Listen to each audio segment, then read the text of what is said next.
Can y'all hear me all right before we start?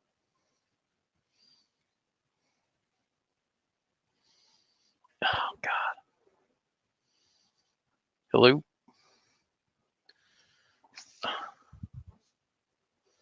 I've lost my glasses.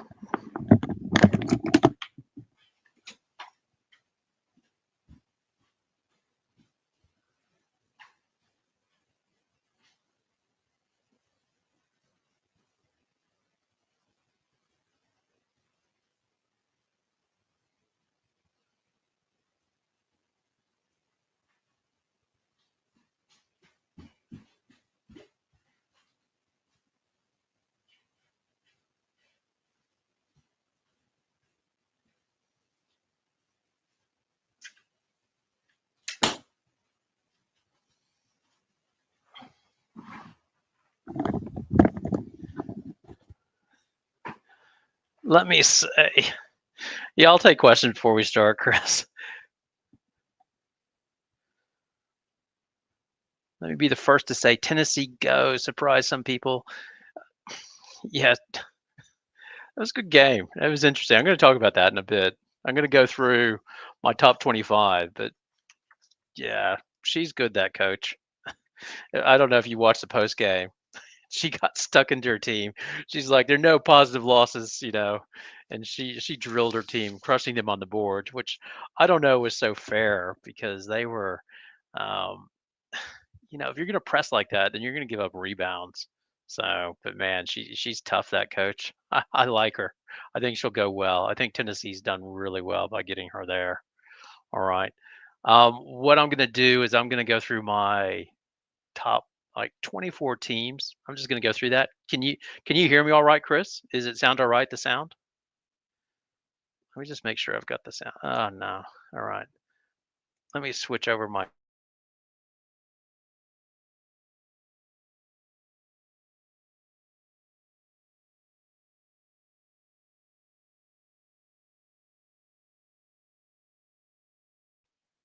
sounds good. It's all right. Okay.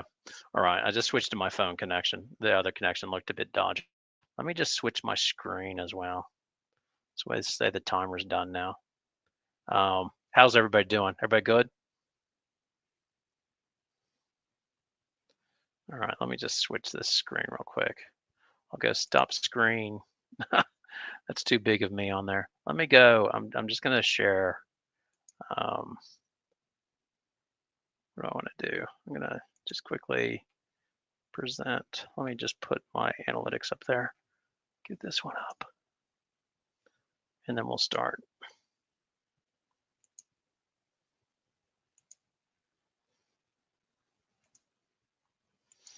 All right, here we go. All right. So I'm gonna go through the top 25 real quick. So the way I see the top, and what I'll do in this stream is I'm going to go through my top 24 teams actually, and then after that, I'll talk a little bit about the Kyomi situation, um, what's going on with that, and then I'll just go through questions, just fire them away, and if I have a decent answer for you, then I'll do that. But that's essentially what I plan to do, um, because I think the top 24 is good. Like, um, the last 2 days of games, I think that's help clarify where everybody's at. The way I see it is that you basically have sort of tiers of teams essentially. Like you've got your top tier, obviously, which I would call sort of your your business class, if you like. Ah, I've lost my notes. Where are my notes at? So yeah, I'd say you've got your top four, obviously, which are UCLA, South Carolina, Notre Dame, and USC. And with I think everybody would agree UCLA is the best team on paper right now. And I've said it before, but with UCLA, the question is, what are they going to do? What is UCLA going to do when tournament time comes around? But they are clearly the most complete team. They've got bigs, they have guards, they have everything, and they look like the best team on paper. To South Carolina, the question is obviously the loss of Watkin hurts, and they're not as complete as in the past because they don't have that big center they've always had previously. It, and it's interesting with them as well, and with LSU and UConn and all these other teams. It's almost like tryout players. You can see the coaches mixing and matching. Don Staley talked about this in the press conference. Like she got Miriam Dowda time, she got Walker time, and I think she likes Adele Tack. Like Adele Tack puts out in practice, and I think she thinks she'll eventually be good. But I think with them, she's just chopping and changing. So she talked about how at the end of the game she gave Dowda a little bit more time, maybe too much time, and she knows her primaries are basically Fagan, Kitts, and Edwards. But she's giving them a chance to step up and say, "Hey, I'm great. You've got to give me minutes," and it'll be interesting to play out to see if any one of those other bigs can break out and get into the rotation. Notre Dame is the other one I think looks the best on paper. They've got the best backcourt with Olivia Miles and obviously Hidalgo, and then West Belge back. So she played I think she played 15 minutes versus Wake Forest. And on paper, they look good as well because Caval is the big center that can play. Her defensive numbers are great. So I would say three Notre Dame looks, they're like UCLA. They look good on paper. And really, it'll be interesting to see because South Carolina's schedule over the next 5 games gets brutal. So you could see South Carolina dropping out of this a bit just because they'll probably take on some losses, I would say. The other one, the other one that looks good on paper is USC. And some people say, oh my God, USC had the terrible game versus Maryland. And it wasn't. It was a good win. They won the game. A, a, a good a win on the road, despite it being ugly, is a good win in my opinion. So that was a big win for USC. And I think that was more impressive in a lot of ways. I think a good ugly win is more impressive sometimes than a blowout. So that's my top tier right there. I don't know if y'all agree with that or not, but I think those 4 teams are elite basically. Hey, you might hope they're not losing, but they've got some tough games coming up, you know. So I could see them losing, and it's not a disgrace to lose in the SEC. So I just think Don Staley's going to mix and match, and we will see. You can come at me in the comments later on when they go undefeated and run the SEC, but I think there'll be a loss in there. All right. Uh, my next tier is Texas, LSU, UConn, and Ohio State. Fanboy, why don't you want to stamp it? Why do you have LSU or SC? Yeah, here we go. SEC hate. I love it. So Texas, LSU, UConn, and Ohio State are my next tier. That is the next 4 I've got. With Texas, we're gonna find out how good they are when they play South Carolina. The thing that worries everybody about Texas is they can't shoot 3-pointers. That will probably come along better. But and they play strong defense, and we get to find more. Their schedule, the only one they played was Notre Dame so far, which they had to do via the ACC Challenge. What was the other game they played? They had somebody else that was good. I can't remember who that was. Oh, it was Oklahoma, and Oklahoma is up and down. So we'll see with that. So I want to see how good Texas is. And then yeah, Alabama did look, yeah, they went down, but they were, it's tough. Yeah, yeah. So they just crushed them. They were there. I don't know how good Alabama is. I'm going to talk about them in a second. And then with LSU, now LSU, good victory, much like Maryland. That's a good victory on the road. I, I gotta laugh at LSU. Kim Mulkey, I don't know if you agree with me or not. Um, Kim Mulkey, she reminds me of Steve Spurrier on the sideline. You know how he used to throw the visor, he'd get pissed off, and that's what reminds me of um, Kim Mulkey with her point guard. She absolutely hates her point guards, and she doesn't know what to do because she has Poa who can play defense, but then she has Day Wilson. She can't really score, and then Rashad's too young. And I think she's just getting Gilbert ready. If Gilbert can have slightly less turnovers, then that's what's going to happen basically. Yeah, Kim theatrical. Did you see her at one point where the official was pushing her off the court? That's the first time I've seen that. She walks on the court all the time. I saw the official during that Tennessee game at the end's like, get off the court. And I was like, yeah, good on you, official. But yeah, that's the question with LSU. And she must be tormented by this team because she hates playing small, and that's what she's having to do right now. And it's quite right. I mean, it's a credit to her playing her best team that can give her a chance to win because you've got to get Gilbert out there, and then she basically goes between Samaya Smith and Poffenberger, but she played small that entire game, which is yeah, which what you have to do. And I know she hates it, but that's what they're going to have to do because that's their best team. You've got to go out there with Gilbert and Johnson and Morrow. And I don't think Morrow's injury was serious, so that's good. So the question, and she's running the same thing that basically Dawn Staley's running right now is somebody step up and be my point guard. And it looks like it's gonna be Gilbert if she can clamp down on the turnovers. And I know before somebody comments, Gilbert's not a natural point guard, but I just think you want her in the rotation getting heavy minutes. I would want her getting heavy minutes because she's clearly the best player there versus I would rather have her on the court than Poa or Wilson and just invest my time with her because I just think it makes them more deadly. And she was a killer at the end of that game. It was great to watch. UConn's the same way. So this thing is almost like the TV show. Who will break out and be a star? UConn's waiting to see can El Alfie be our starting center? Are we going to be able to play big with El Alfie? And AZ Fudd had a good breakout game.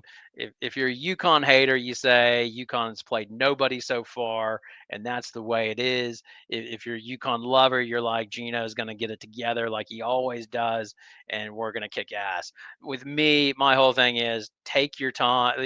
Gino's going to stir the pot and get it going, but we'll find out where they are when they play South Carolina in February and Tennessee. That's going to be a good matchup with the Tennessee game because in a lot of ways, if Gino has to go small, that's two teams looking themselves in the mirror that play the exact same way.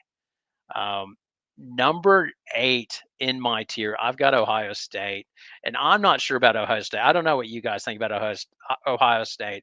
I'm still not. I'm probably overrating them a bit. I think Ohio State. I think Ohio State. Um, they had the good win against Michigan. It was on the road and good, but I don't know how good Michigan is, and I don't know if that's the Ohio State, prove it to me when you go on the road and you play USC and UCLA. Then we'll know Ohio State is for real. Who's the other game that Ohio State's played? I think they played Stanford. That's the only other one they've played. So I'm curious to see how they go later on. So I have them like in my next 8. I would call them sort of like business class. So I'd call Texas, LSU, UConn, Ohio State. That's business class, and they're looking to move up into the top 4.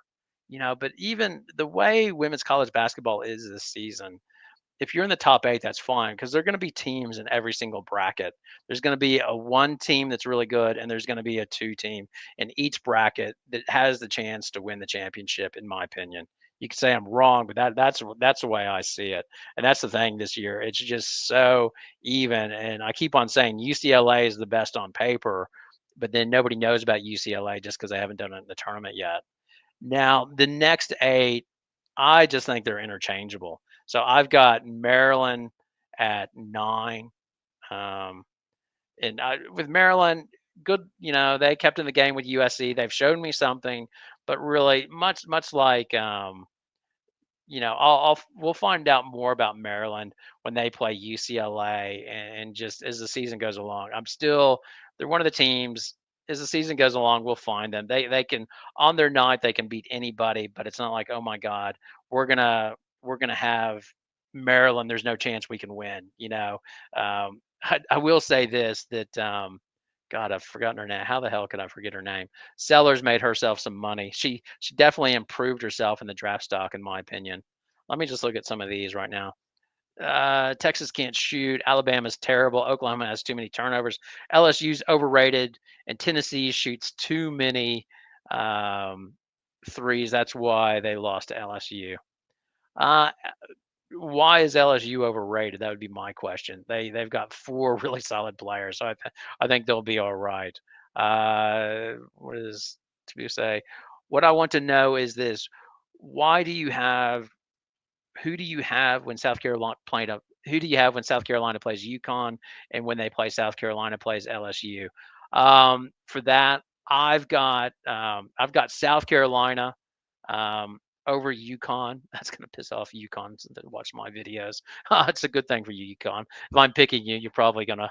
If I'm picking against you, then you're probably gonna win. So I have South Carolina. Just today UConn hasn't gone on the road in a tough environment and won one of those games. So until they do that, I'm not picking UConn in that environment. I do think UConn has a chance if they go in there with their A game and play well. That's the question.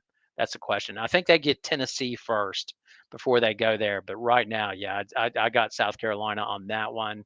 And then with South Carolina, LSU, um, yeah, I wouldn't put the college fund on it, but I've got LSU taking South Carolina. Now, LSU has to play at South Carolina. That will be a tough game to win. But yeah, I like that LSU 4, and I think they're going to get better. Um, I feel you can't trust Corey Close. 100% Danielle. That is a problem with UCLA. Until Corey Close makes it to an Elite Eight, I don't have it. South Carolina's number one bench points. Texas number two. Down. Yeah, with bench points though, I don't care. I just want you to have a rotation of 8. And they get they blow out so many games and they get too many point so many blowouts their bench gets more time basically. If you have an 8, then that's fine, especially like South Carolina's setup. Rusty too small, LSU too small. Yeah, that's the one hole in the game. Same thing with UConn. Is El Alfie good enough to be their big? And if they have to match up against somebody, but if you have 5 good players, I'm not worried about that. I'm okay with going in as Samaya Smith as my 5. Like that's good enough. When you have 4 other exceptional players, when you have Williams, Johnson, Morrow, and those 3, you're going to be fine, in my opinion. Yeah, but yeah, if I'm sure Kim Mulkey would love to have a big. Let's see, LSU. Rusty Nails got LSU. Dawn has to be perfect record against Kim. She does, but it's like one of those things. I fly Qantas Airlines and they've never had a plane crash. It always makes me nervous. At some point, Qantas is going to have a plane crash. So I don't worry about that. So at some point they will. But yeah, I wouldn't put the college fund on LSU. I want to know who is your pick when South Carolina plays UConn LSU. I've done that one. Anybody think California teams are going to be affected by those fires? I don't think so. I don't think the fires will impact them. I hope all the best for them and everything else, obviously. I think the thing that will affect the California teams, though, is the travel. I just think people underestimate the travel. Like UCLA has to go back and forth like another 3 times. I wonder if USC is regretting that game versus UConn. That was just an extra trip for no reason. Will Tennessee be able to restore the feelings Pat Summit days? I think so.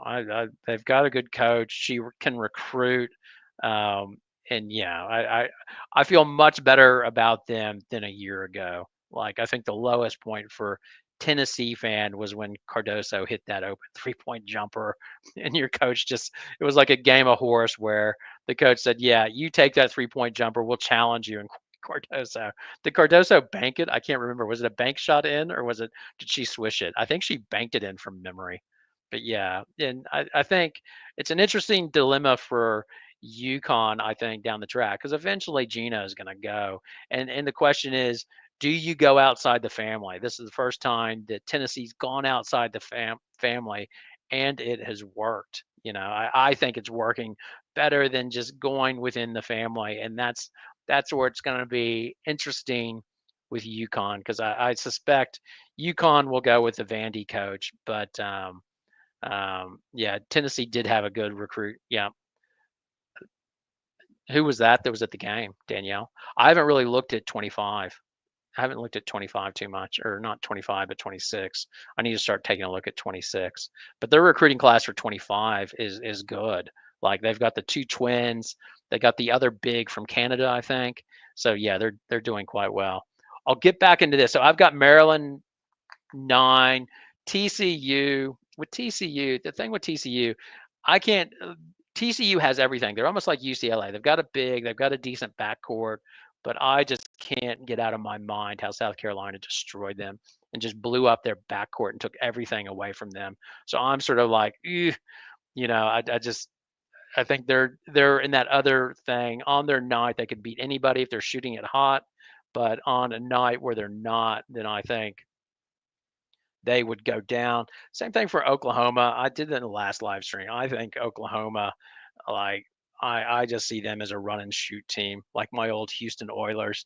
They can get up on team. They're never out of a game, and they can never put a game away because just the way they play. They play with pace, and yeah, I would not put any money on them. Kansas State.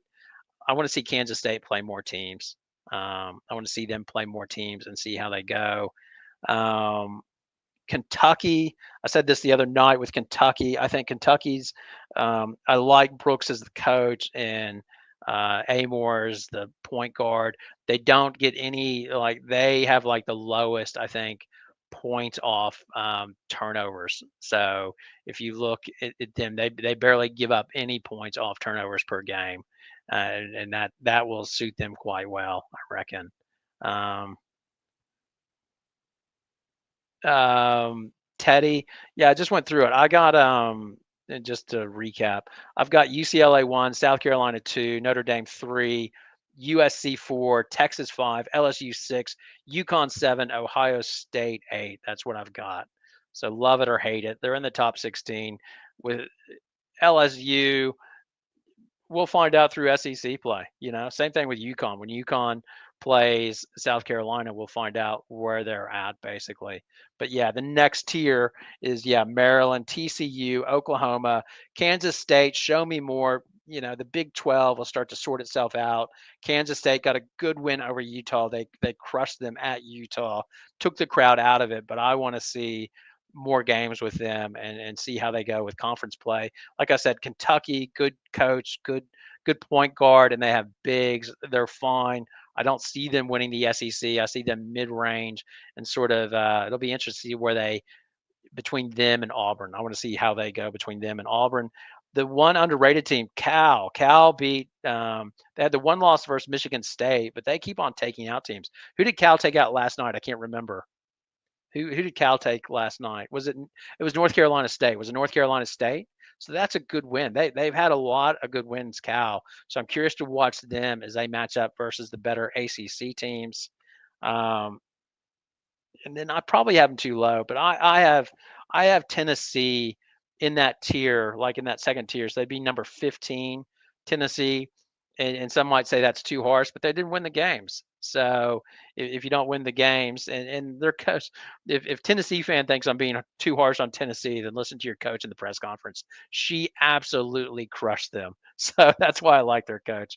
And then I've got West Virginia 16 and I have not seen enough West Virginia games to be quite honest. But I know they have that good backcourt.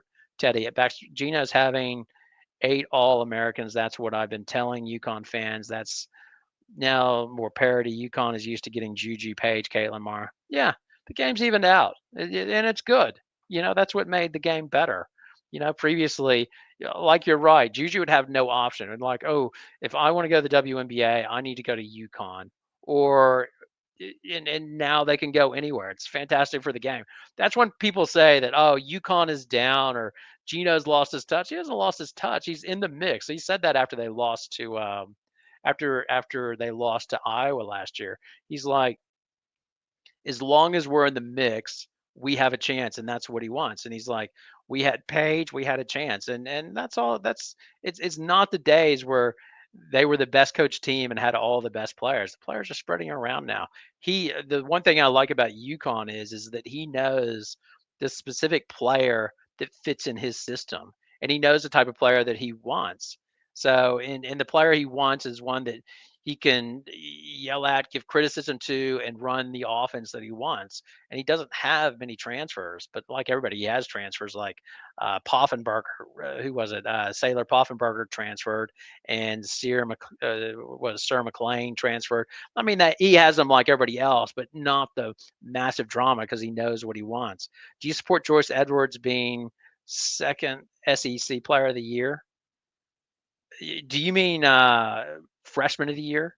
I don't think she should be SEC Player of the Year. No, I don't. I don't. So that I would say freshman of the year for the SEC, but I don't support her being SEC Player of the Year. No, just looking at their numbers. Um, it, but yeah, we'll see how it shapes out. As Don said, people will get a chance to get more minutes and see how they go. Um, now that's my top 16.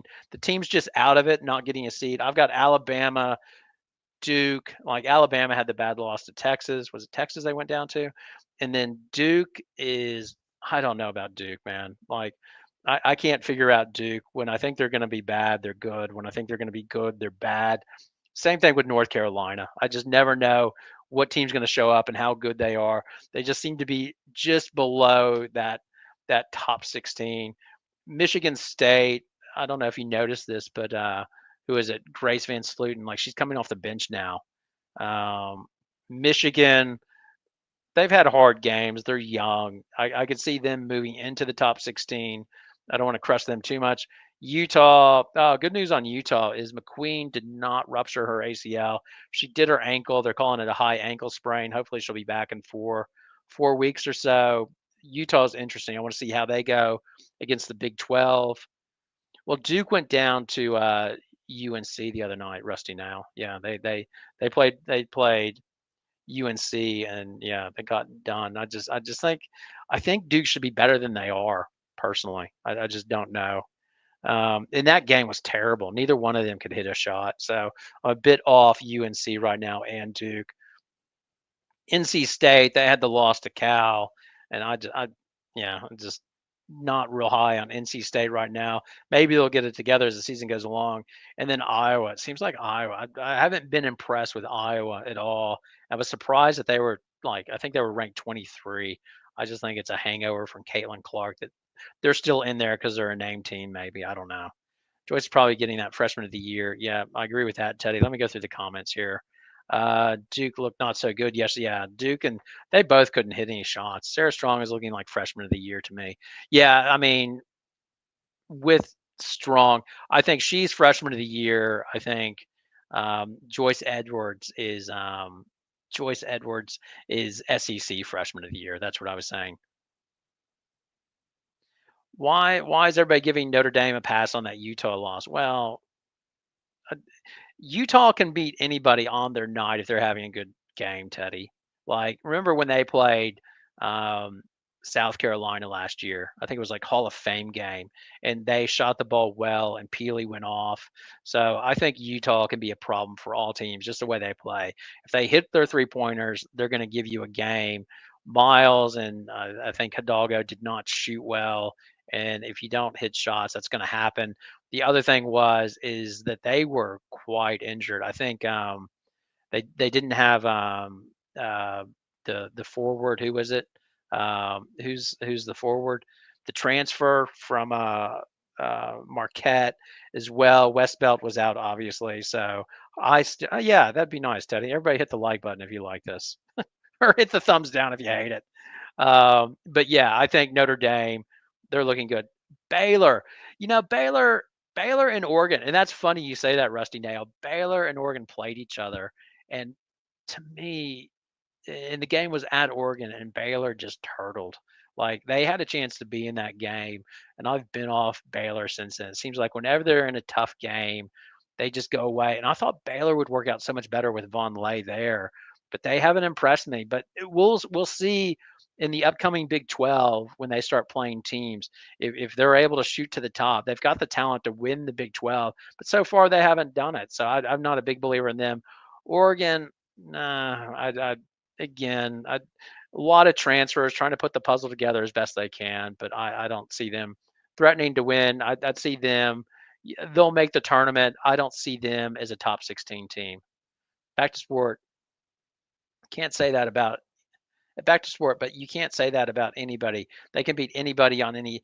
Yeah, but Utah is a different beast, Teddy, because th- these 3-point shooting teams, much like Tennessee, if Tennessee has an off night shooting, they're not winning. And that was sort of the approach UConn took last year. UConn's approach last year was, hey, we must win the 3-point battle if we're going to win, and that's our best chance to win because we don't have any bigs. And these 3-point teams, Utah is taking a calculated risk. Hey, we're going to crush you from three. That was the amazing thing with LSU last night. LSU had 30, I think LSU had 3 points from the 3-point line, and Tennessee had 33, and Tennessee still lost. That was amazing. And that shows you how dependent Tennessee is on the 3-point shot. So, um, with Notre Dame, I just think Notre Dame is good. I'm not worried about them losing. I mean, what are you saying, Teddy? Are you saying that I got more value in Notre Dame having that loss to Utah than I do, let's say, Ohio State, who's playing turkeys. If you're playing turkey teams, you're not going to lose. If you're going to play Utah and TCU, those are good teams to play like over Thanksgiving, and you might take a loss. Don't care if you lose. You can lose to anybody, So I've got more, and you could say, yeah, terrible loss to Utah, terrible loss to TCU. At the same time, you say you went on the road and took out USC. That's a good damn win on the road. So you can carve it up. It's almost like the old chalkboard. Whoever has the chalkboard last will win the game. Baylor, I feel disappointed this year. Yeah, I need to watch them more. I haven't watched enough, honestly, Danielle. But I'm in the same boat with you. I don't know. Back to sport. Still can't let that Utah one go, cause if LSU would have lost that game, they would have dropped even without beating Texas, UConn, USC. Listen, LSU and Mulkey does it her way. The reason LSU takes so much, incoming is because they don't play enough teams. So if they look bad, I think they get downgraded a bit. That's the way it is.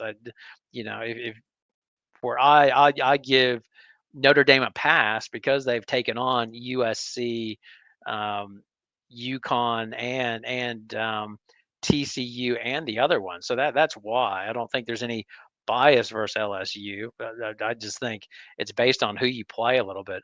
Oklahoma losing shocked me. I haven't been impressed by them. I just think much like I think Utah and Oklahoma are much the same way. They if on their night, like I said, they can come back from 20 and they can be up 20 and lose the game. I wouldn't put anything on them. I know they had some transfers, Teddy, but not quite sure. Don't seem to be clicking. Uh, Her numbers are actually good. Her on-off numbers for beer is looking pretty good. The Cayman tournament games are usually weird. Yeah, they are. It's a weird deal. TCU's overachieving. I don't know. That TCU has good guards. They had good guards before HVL went there, and then with them, I just think with Sedona Prince, they've got a big inside, and on their nights, if they're hitting their shots, then they're going to be good. It just depends on how they go. I like their coach as well. I think the coach there, I've forgotten his name, but he was at Oregon, and it it seems like Oregon's they went down correlates to when he left Oregon, in my opinion. So he might be one of those very valuable assistants. Uh, missed it. I do remember Rusty Nail. That was tragic, man. I still think about that. Her on the sidelines in tears, getting it from the coach. I'm just gonna get a drink of water. Oh, I'm sorry.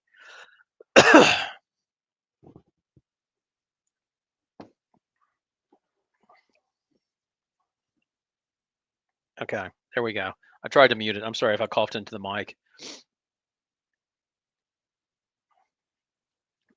You misread what I wrote. You said LSU would have dropped with that loss, even if they would have beaten Texas. See, I don't think they would have dropped if they would have that schedule. I just want them to schedule harder.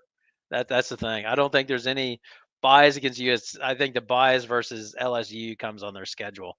If they, hey, you put those on the, if Kim puts those people on the schedule, I'm not dropping her. I can't speak for everybody else, but I wouldn't. Um, I know some people hate Kim Bulky. I don't have a problem with her. I just take her for what she is. She's out there. She's colorful, and overall, most of her players seem to like her. So fine by me. Well, UCL have a mid. That's the question, Steven. That is the question with UCLA. That's what we're all waiting for. Will Corey Close prove us wrong? And you can make that scenario any way you want, Steven. You can say, oh, the travel is going to wear them down. Then they'll have some tough losses. Uh, Kiki's shoulder, what's going on with that? Will that get worse as the season goes along? Will she lose her? I mean, you could make any sort of scenario where UCLA eats it a bit and goes down during the season. That's what I want to see because last year, UCLA fan can say what they want. That team got worse as the season went along. Like that team peaked when they played UConn. Like that was the best game they played, and it seemed like they never recovered. They never really got it back after the first of the season. Like they had a few good wins, and then they had that strange loss to Utah, which is underrated. But Corey Close went small, and then Lauren Betts was all of a sudden out of the lineup, and then Corey Close is crying during press conferences, and it just got weird with UCLA, and that's what people want to know. But now they need to lose a few games in the conference. Well, that's the thing. It'll be interesting. I don't know if I see UCLA at Maryland, but man, I keep on doubting UCLA, and they keep on coming up and just kicking the hell out of people. Now I'm with you on them scheduling tougher teams. Yeah, yeah. I mean, they need to, but hey, Kim Mulkey does. I there was back when Reese was there and they were the it team. I did one where I crushed LSU. Did one where I called them chicken. That really pissed off LSU fans. Understand, I was being a total troll on that one. But the reason was, it's just, yeah, I thought they were the best team, had the best players. Go on, take all comers. But she does it her way. It's her job on the line. So do whatever the heck you want, Kim Mulkey. It's back to what they'll never got it back after that bet. Well, yeah, they were never the same after she left the team and came back. And that press conference was beyond weird with her crying and alluding to things, but nobody said what it was. I couldn't tell if it was Betts had a sulk after Corey Close went small or what. Like I went back and looked at that Utah game, and she wasn't moping on the bench, but it was just weird. And then they had the loss to Oregon State, and yeah, it was a bad finish for UCLA. I have all my attention. Yeah, the the one of the best games I'm looking forward to. I want to see one of the teams that can match up to UCLA is obviously USC, and that will be big games at the end of the year. They get to play each other twice. That'll be fantastic because USC is one of the few teams that can go big with them because Marshall matches up fairly well on bets, and then as well, I think the good thing with uh, USC as well is they've got the option of going small with Kennedy Smith and Juju and just really putting pressure on them. Oh, while I'm thinking about USC, one thing I've got totally wrong. Um, I don't know if you saw my USC UCLA video, but I was talking about how I thought Samuel should be starting point guard and pointing out the numbers of Heckle and everything else. Well, in the game versus Maryland, I thought Heckle played a lot better than Samuel. She gave them more of an offensive threat, and I'm like, yeah, you, you you can look at the numbers, but just the eye test, I thought Heckle was more valuable to them. Um, they have more mental tough players like Barker from A&M. And the other thing, other problem with UCLA, God, it just sounds like I'm bagging UCLA, but they've just got so many forwards, and it's just hard to get a groove when you have so many players. Don Staley was talking about this today. She's like, the team is now playing a little bit looser because people get more opportunities because Ash Watkins is out. And that's true because other players get a chance to step up. The coaches are allowing to do them more. They're not looking over their shoulder as much. Am I going to get yanked if I miss the next two or three shots? And that's one of the issues. If you want to, pick on UCLA, that'd be the other thing to say is, my God, who do you take off? you've got Barker there. You almost feel obligated to have Barker in the game. And when I look at it, I think Barker should really just be a sub for Lauren Betts, and their best lineup is with Gardner and with Juliet on there because their outside shots complement Betts' inside game so well. Um, let's see. Barker's been great at Gardner, even when she's missing shots, stretches the floor. Yeah, yeah, and there you go. If they keep on playing that way, but yeah, I definitely want to see. I want to see USC and UCLA play twice, and hell, they might even get each other in the tournament. That would be good. Um, yeah, Danielle, but UCLA, I think they should use Gardner more, but they have so many bigs there, and that's why it was crazy that she went to UCLA. Like that's Barker and Gardner going to UCLA. That's just too much at Ball Real. But it's like what Back to Sorts said before. What do they do when the shots don't? Yeah, that's it, Teddy. When a game gets tied, I want to see them. When the shots aren't falling, what's going to happen? Because it can get real ugly inside with Betts in the college game because they just all swarm her like flies, basically. Still salty about that UCL loss. I don't think that London girls played like that since. Yeah, 100%. And the thing is that um, it'd be an interesting question for UCLA fans. It's a shame Vince isn't here, but would you want to see South Carolina again? Because I'd be real nervous if I was them playing South Carolina. Yeah, I agree with that, Teddy. Barker should have gone to LSU. It would have been perfect for her. It's exactly what she needed for her game. Um, no, I don't know about Full Wiley. I don't know what Full Wiley playing for Kim Mulkey. I just don't see that. I like Caitlin Gilbert there. I think that's all she needs. I'm curious to see Full Wiley next year. I'm curious to see if she what the backcourt for South Carolina will be next year. Is it going to be that Mulkey's going to go full on, um, or Don Staley? Is it? Well, first of all, is Raven going to come back? I assume Raven has to come back, and then you've got to get Tessa Johnson in the starting lineup. You would think, um, and yeah, will Full Wiley be willing to stay on the bench another year? That'd be the quick question for me. Uh, yeah.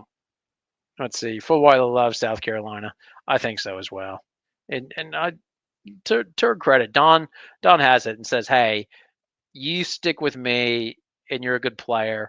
I will play you in your senior years." And that's what she's doing with Sanaya Fagan. Well, she has to play Sanaya Fagan now, but she's always done it that way, almost to her detriment. Like if you look at that Boston team that lost to Iowa, like you could make an argument that Raven Johnson should have had more minutes during the season, and that team hurt a little bit by them playing. God, who was it? Who was the small forward that she got drafted in the WNBA? She had a cup of coffee there. God, I can't remember her name. Um, I think it was Hall. It was Hall. Was it Bree Hall? Not Bree Hall. It was Hall though. And yeah, I thought in that Boston year, I thought she stuck by Hall too long. Um, yeah, but I just go with Caitlin Gilbert. Caitlin Gilbert's perfect for you guys, Teddy. Like I see Caitlin Gilbert is perfect for LSU. She's perfect type of player, perfect type of player that Kim Mulkey likes. A bit of a black sheep coming from another team. They're against you, Kim. Here you go, and Gilbert is very similar to Full Wiley. So I think be happy with Gilbert, and I think that transfer is working out quite nicely for you guys. Back to sport. Don has to have a big for that system to really work. Also, Full Wise doesn't play because Don wants steady, not streaky, spectacular. That's right. That she keeps on saying that is that um, Full Wiley, she can do the spectacular, but just the normal mundane play, she turns it over too much and things like that. Um, yeah, Gilbert saved LSU. That was a hell of a shot to win that game. That was a hell of a shot. That was great, and that's good. Uh, no, that's probably one of the best. That's a good portal transfer. Gilbert, the other team didn't like her. She went in the portal and she's getting a chance to remake her reputation. Be interesting to think what are the best portal transfers that have happened so far in the age of the portal. I mean, obviously Angel Reese would be one in my opinion. Um, I guess you would think Tahina Powell would be two. Um, who else would be my top portals? Um, Top 5 portal transfers. Yeah, Angel Reese is 1, Powell 2. Would Gilbert be 3? Yeah, Betts is 3. And I might need to move Betts over to 3. Who would be 4? 4 would be Morrow. It's worked out for Morrow. Um, yeah, they do have a nice class going in. Cardoso, that's my 5th. Okay, so what do we have here? We have got Angel Reese 1. Um, who did I say was 2? God, who did I say was 2? HVL Rusty Nail. Yeah. Yeah. Camilla might be 2. Um, uh, Betts 3. Powell 4. And then who did we say? Who was my other one? God, somebody needs to write it out for me because I can't remember. Was Duglic a transfer? I thought Duglic just came in. Where did Duglic transfer from? Now the 5 worst transfers. Oh, Powell. You said Powell was 2. Don't you know why though? Well, she was perfect for what they needed, Teddy. They needed an outside shot, and they had her. Yeah, yeah. Powell came from Oregon. Yeah, so that was perfect. Yeah, so that's my 5, right? That's my 5 best transfers. Somebody needs to write it out for me. And then the 5 worst transfers. I would have. Who do you have number 1? Everybody put down number 1 right now. Yes, it has to be Haley Van Lith. And then God, I can't think after that. I wonder if, yeah, I wonder about the Beers transfer. I wonder how that's going to go. Um, I can't think of it. I don't want to be mean. I don't want to think of the 5 worst. And speaking of that, um, Kyomi McMiller. Now, my thoughts on this is like, oh my God, it sounds like I heard Talia Goodman on the she was on a podcast this morning. I heard her talking. She had a bit of the inside scoop. Sounds like her dad says that she's staying there and playing, but what a mess. Like, I don't know who's controlling her social media, but my God, that was ugly. Like, to have to be at that age and have people come on there and say she's not happy. Oh my God. That's she's definitely going to go in the portal. Definitely going to go in the portal. So, and she's a good player. Like, McMiller averages 19 points, shoots 46% from the floor, 37% from 3. There'll be interest. They'll play the game. She'll say she's interested in playing, but I wouldn't be surprised, yeah, as soon as the season goes down, she's out of there in my opinion. I've got no inside source on that, but yeah, she's definitely going to get out of there. Talia Van Olhoff, and you putting that down as one of the worst transfers, Teddy. Yeah, that one did not. Yeah, I'm not a big fan of that one either. High profile, but yeah, no. Um, let's see. Who would want her in the portal with the way she's behaving? Uh, any college basketball coach that's desperate for talent, Danielle. You know, all these coaches say, once I get this player, I'm gonna fix them. They'll buy into my scheme, and we're gonna sort it all out. It's I think it was a comment on a Dan Patrick show once. Jeffrey Dahmer. If a guy has talent, then it's a guy with an eating disorder. It was one of the better lines. That's probably inappropriate, but it always made me laugh. Full Wiley's starting for the best program in America next year. Why would? Yeah, I don't think Full Wiley's transferring. Dang, totally forgot about Kiki Arief transferring. Yeah, Kiki. Yeah, um, yeah, Kiki. Um, to be determined. I think it's borderline right now how that's going to work out for Kiki. I think Kiki would have been better off going to Notre Dame. That's what I think. But she probably wanted to stay on the West Coast. Fair enough. Uh, yeah, Danielle Mulkey can handle those kind of kids, and I think she just lays it out and says, "This is the way it is. Take it or leave it." And then nobody crosses Mulkey because I just know she won't take any S, and she don't care. You know what I mean? Where the other coaches try to pacify team, and Gino Auriemma is the same way. Those old school ones, it's like the granddad or grandmother can say it like it is. They come to the party and they just call out things, and they're just like, oh God. But they're so old, they don't give an S, and they're just going to say, all right, this is the way it is. You don't like it, get the hell out of here. And there's no hit back. Mulkey, what does Mulkey have now? 4 championships. Gino has like 11. It's like, yeah, you don't like it, go away. Um, let's see. Bishop doesn't start. Amore. Yeah, Amore's transfer. I mean, that was like a coach player trade. The Amore transfer. Um, I feel bad for. They did get a good win though. Oh yeah, Georgia Tech. I gave the back to sports jinx. I give Georgia Tech. High raps last stream. And of course, they go out like dogs and lose to Virginia Tech. Had to make me laugh. Uh, yeah, Kentucky is playing well. Um, Bree Hall has gone too. Yeah. Um, it's interesting with Bree Hall, Danielle. It makes me think. Staley never plays Bree Hall and Tessa Johnson together. Very rarely. I saw in the last game they had like a minute together, but when I was looking at the stats, very rarely play them together. It's always either Tessa Johnson or Bree Hall.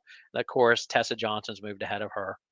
The Bexford just said Don always saying about Full Wiley. Yeah. Uh,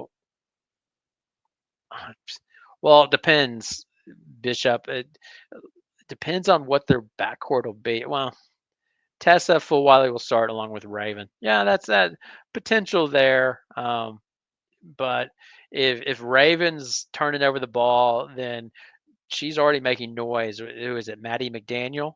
Maddie McDaniel. If she's more steady than and not turning over the ball, she's quite happy to pull Ray Full Wiley and say, "Hey, don't turn over the damn ball." Yeah, Pow Pow has to go. She's fifth year. Pow Pow has to definitely go. Um, let's see. Let me read these comments again. Tessa Johnson's playing better. She is. Her defensive numbers aren't great still, but yeah, she can fill it up. Uh, Full is not starting next year. Don't even play her in the UCLA game that much. I don't know. Teddy, I'll let it shape out. Like Don Staley keeps on saying, she's a generational player. She's gonna start at some point, you would think, and unless Don Staley's gotten it wrong. Tessa Johnson's impressive. Yeah, she's long. She can shoot. The shot, her shots are even more beautiful because they're so high arcing. Like whenever she makes a shot, I'm just like, man, she's great.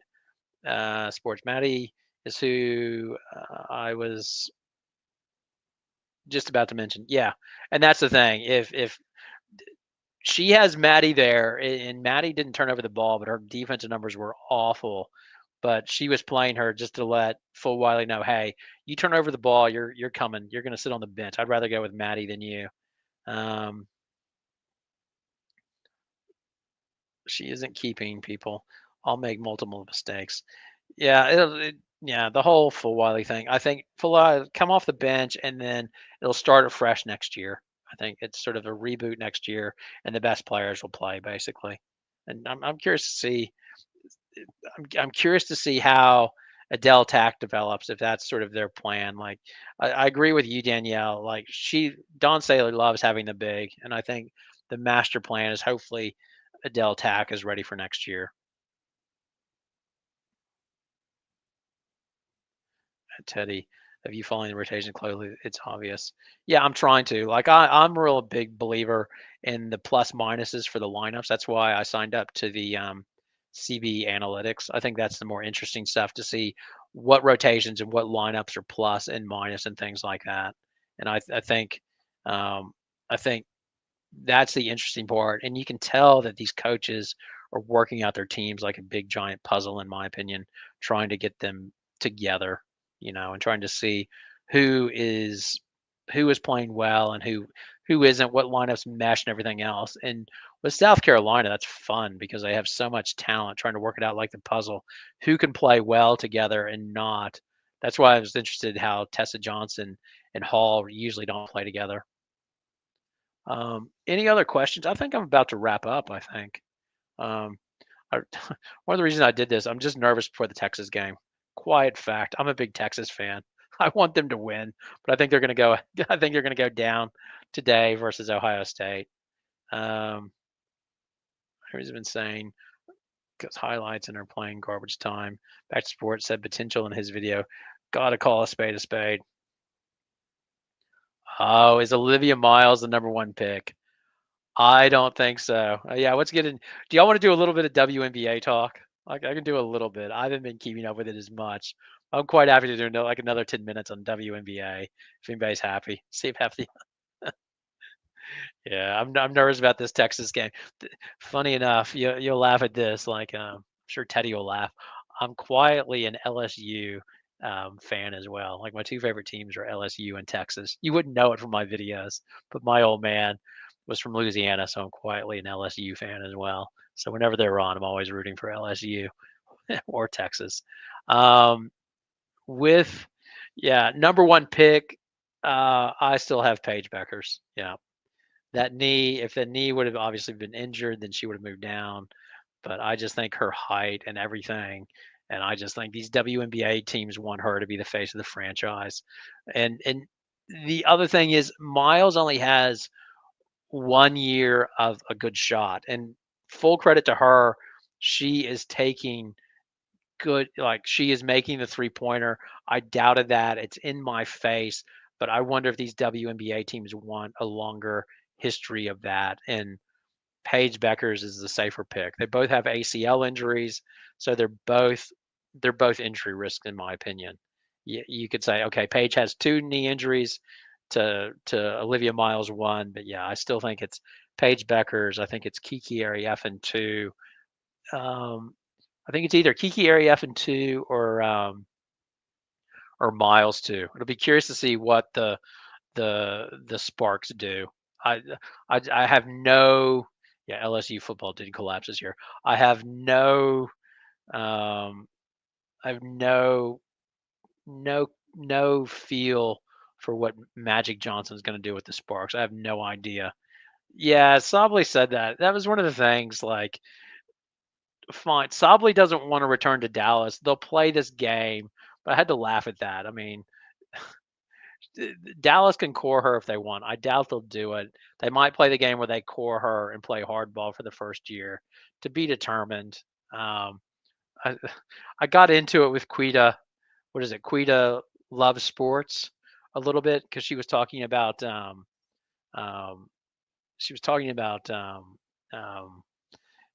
Sabley. Like she was downplaying the rumor Sabley going to Chicago Sky, which I agree with. I don't think Sabley's going. Satu Sabley, I don't see her going to the Chicago Sky. But I was like, hey, anything's possible because this draft is a three-player draft. If you have, because she was like, you can't give up the number three pick for Satu Sabli, and I was like, well, if you think Satu Sabli is going to stay healthy, then yeah, you can because you can core for 2 years. So I don't think Sabli would want to go there either.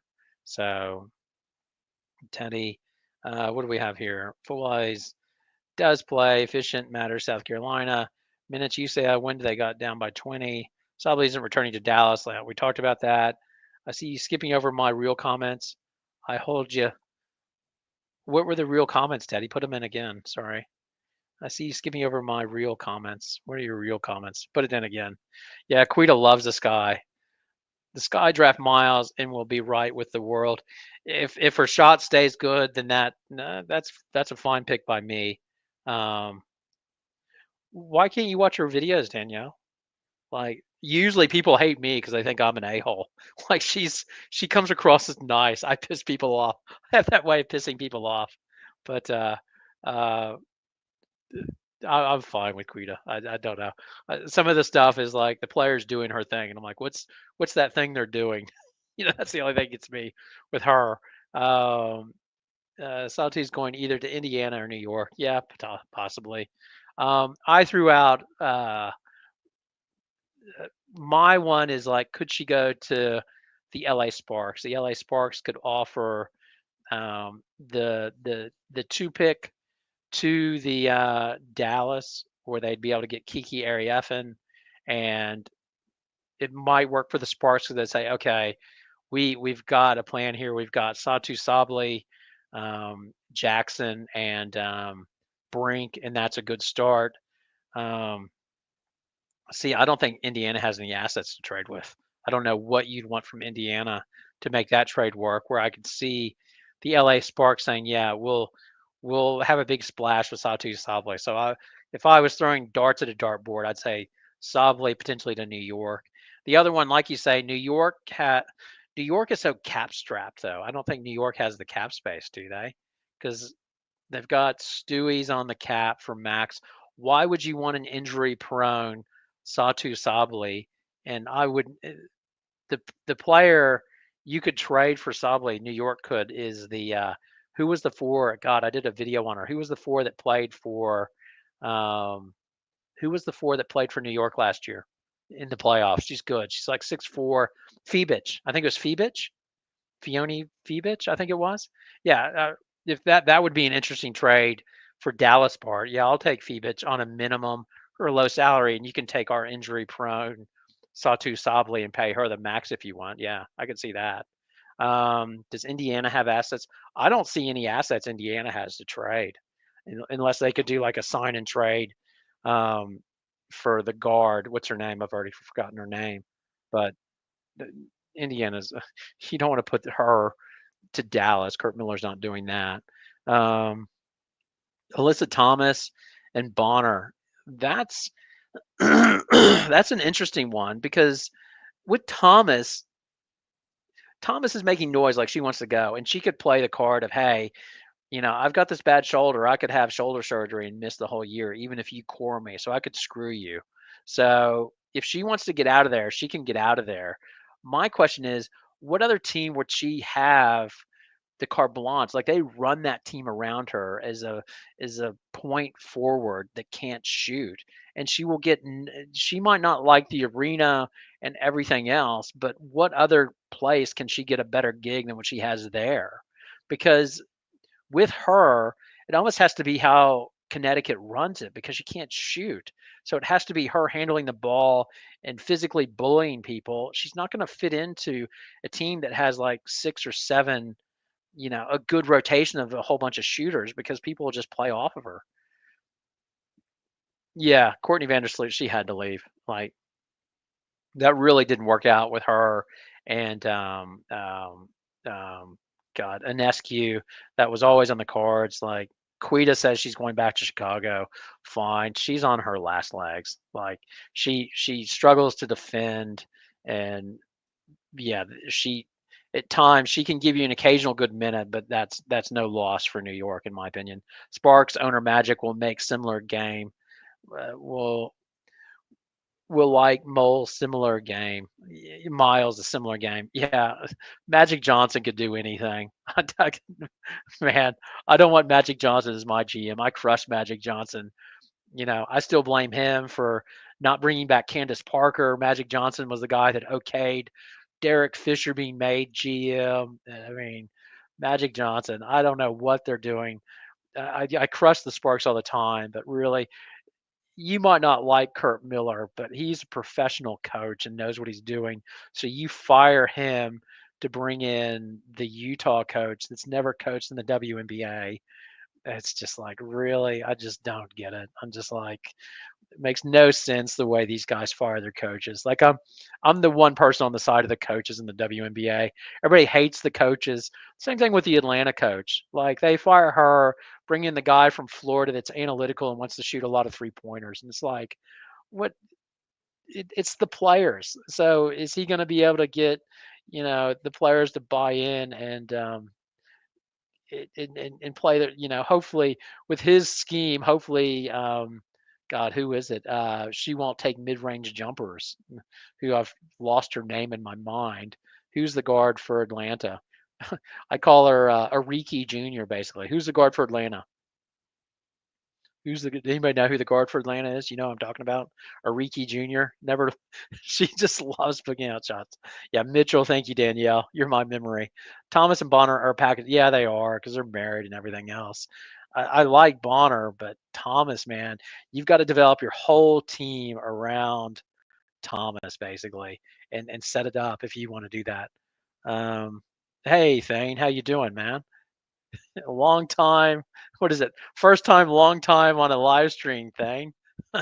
Magic, I'm not gonna be here. Yeah. Magic, magic, magic. Yeah, I don't want Magic running, being the GM of my team.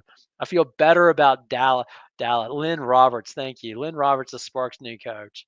So after everybody had the experience of the Chicago coach who seemed quite over her head, now and people have crushed, that's why we fired her, because she was so over her head, didn't know offense or anything like that. It's so cyclical, and they just don't justify it. So these other two teams go into the college rank and bring in college coaches. Will it work? Have no idea. But that's why. Um, how did I get into making women's basketball? I'll answer that one. And if you, this is a funny story, and I'll probably finish up with that. Yeah, Lynn Roberts. Thank you, Lynn Roberts. Yeah, good spelling. Um, yeah, but I crush these teams for firing their coaches, because I think the WNBA, it's player, it's the players you get in and your cap management, and that's the whole deal with them. Teaspoon. Thank you, Danielle. You're my memory. How did I get into making women's basketball content? Do you want to hear this? All right. Um, all right. Um, I don't know if I've told in the video. I have a gaggle of kids. So I have like 5 kids and I needed a side income. Right. So I do fine with my job and everything else. And we have a house over our head and everything else. But um, I decided I was going to go Amazon and make my fortune in Amazon. And so I came up with this thing of magnetic stencils. It was a great idea. These magnetic stencils that, and I had like these stencils of like, I had some blue ones that were like a fish, and I had some other ones that were like farm animals. And so I invested in this. I bought product from China. I brought it over, spent about $1,000 and put them on Amazon. And then I did a YouTube video, and the the stencils didn't sell. Right at the start of COVID, I sold a few, but Jeff Bezos. The problem with my stencils were the stencils were too heavy because they were magnetic, right? And so Bezos and Amazon would crush me on shipping cost, and it just was a loser. I was like basically breaking even on these all these stencils I brought in from China. And uh, so I live in Australia, had the stencil shipped to my mom in America, and then she shipped them to Amazon, and just the thing was a disaster. But to try to sell the stencils, I did this video, and it was like A, B, C, and like where I'm taking off the stencils. And this video went crazy, like in India. Like people, I'm a star in India. Like I did this ABC stencil video, and I was a star, and like this video went viral. I was like, oh, YouTube's interesting. And then I started watching stuff about YouTube, and I was like, oh my God, YouTube, I don't have to carry a product. I don't have to worry about people refunding my product. It's just you put up the video and don't worry about it, because I'm terrible at paperwork and things like that. And I was like, oh, okay, let me try this. And I did one. My first video was like on Rachel Nichols. It's like my first video. You probably still find it on the on my channel. And like the whole when Rachel Nichols got fired and all that. And I felt bad for Rachel Nichols because I thought ESPN did dirty on her. And then I sort of did all sorts of videos. I did some on the University of Texas and all over. And then they kept on saying you have to niche, niche, niche. And I've got to admit, like, I've got older daughters, and one of the daughters one day, like the whole Sedona Prince thing, like she was really annoyed about the whole weight room thing, about how they didn't have the proper weight room.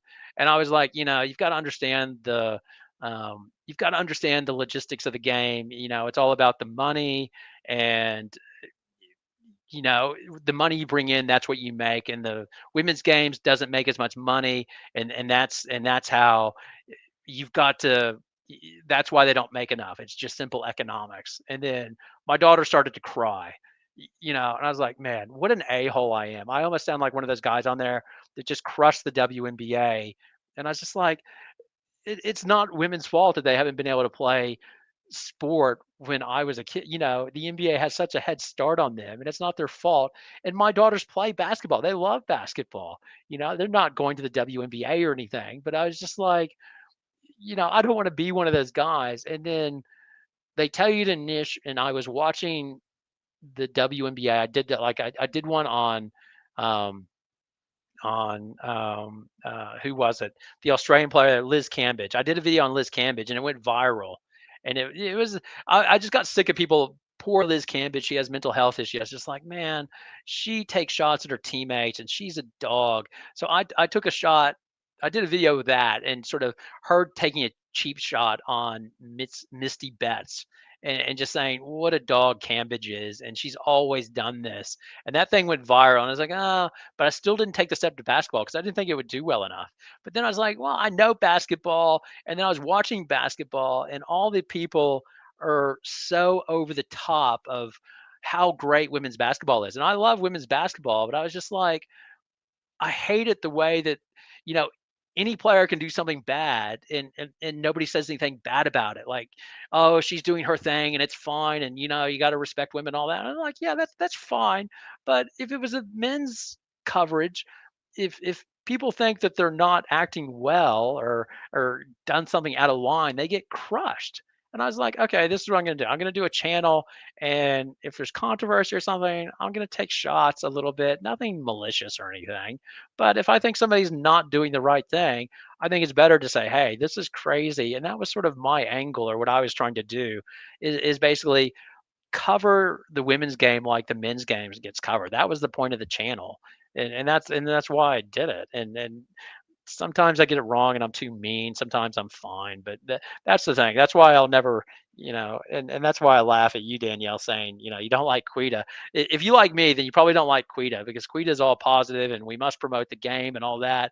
And I'm just more like, I'm I want the game to do well, but I think you have the game do well by being honest about it and saying, okay, this player is acting like a turkey, or I don't like the way they've done this. And that's sort of the angle I've tried to take with the channel a little bit. And then I just like telling stories and putting a video together where I say, this is my opening grab and this is how you do it. Is just the editing kills me. But yeah, that's sort of how it all sort of happened a little bit. Um, and that's what I'd say. Um, yeah, and that's um, and that's how it all came to light. So, and somebody asked how I came to be in Australia. Well, essentially, I'm born and bred in Texas, and then I came over to Australia on exchange and met an Australian girl, and since then I've been in Australia basically.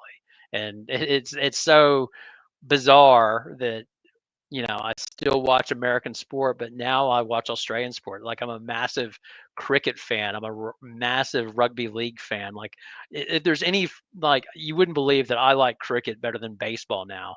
And one of the funniest things is my son's playing baseball now, and I was never a big baseball guy, but now I'm still in baseball because my son likes baseball. So I'm having to play catch every way. But anyway, I've gone on too long about myself. But some people want to know the backstory. That's essentially the backstory, or the purpose of the channel. Was basically, I want to tell women's basketball. I want to cover women's basketball like men's is covered. And so if I think there's a player that's, the one qualm I have on this is going after college players because they're 18 and 19. I try to do it. Some of my Haley Van Lith content, I get it uncomfortable with, because I'm really not trying to attack her. At the same time, she put herself out there when she did that Taylor interview with Taylor. It was crazy what she was doing. But yeah, that's sort of the origin story of the channel. And yeah, it's worked out. Some people like it. I figure if you're putting content out, it can't be bad. And that's what we try to do basically. So anyway, I think we'll finish it with that. Yeah. So there you go. That's how Back to Sports was born. Um, I'm not sure yet. I go back to work next on my Monday. So I don't know what my plan is, if I'm going to keep on doing these live streams. I enjoy it. I enjoy it, but as well, I need to start doing more edited videos because I think people like that better. Um, I've just sort of had a bit of a lazy week this week. It's my last week of holidays, just sort of. But I still want to. I've been watching all the basketball games, so I thought I'll talk basketball because I love talking basketball. And that's the other thing with covering the women's game. I think basketball is basketball. I don't care how you play or whatever. And I like women's tennis. I like I like women's tennis in a lot of ways more than men's tennis because men's tennis is too much, serve and volley. Like the serve is ruined tennis. Like back in my day when they had wood rackets, Connors and all those guys would have returns and stuff like that. And in some ways, I see the men's basketball like they've basically outgrown the court, in my opinion, and that's what makes women's basketball so much more interesting. Is it's so much harder to score because they still fit the court and how it was initially designed. Any Australian Open predictions? Yeah, I'll go with what's his name? Who's the one? Who's the Croatian? Is he Serbian? Sorry, Serbian. Don't call Croatian Serbian. Okay, yeah, maybe I'll start doing that. Maybe I'll start doing more streams. Yeah, my Australian prediction is uh not Nick Kyrgios is not going to win. All right, that's my one prediction on the Australian Open. And what's his name? I can't even remember his name. He's going to win. The guy that we oh you last quick note. Last night they had him on. Who's the guy I'm thinking of, Danielle? Who is it? The tennis player. He's good. He's everybody. Some people hate him. He's the anti-vaxer. No, the anti-vaxer. Um, uh, um, who's the anti-vaxer? God. Um, God, Dokovic? Is it Dokovic? Djokovic. Yeah, Djokovic. So it's funny. Yeah, Djokovic. I'm getting him. Is it Djokovic? The Joker? Yeah, yeah. He was on a TV show last night, and they were laughing about how, 3 years ago he was kicked out of Australia because he wouldn't take the vaccine. It was one of the biggest things. Yeah, was it Novak? Is it Novak? Yeah, Djokovic, Novak. I can't remember. God, I used to like tennis when I was little as well. But anyway, yeah, Novak Djokovic. I've done a video on him as well. Him being, if you want to look on my channel, I took a press conference where he a reporter, yeah, he and a reporter got after. It was pretty funny. But anyway, all right, I'm talking too long. I'm gonna get off. Thanks so much for joining the stream. Yeah, if I do more, I'll post advanced warnings. All right, but yeah, take care, everybody. Enjoy the Texas Ohio State game if you're watching that, and then look forward to the games on the weekend, the college games. I'll take a look at those later. All right, take care. Bye.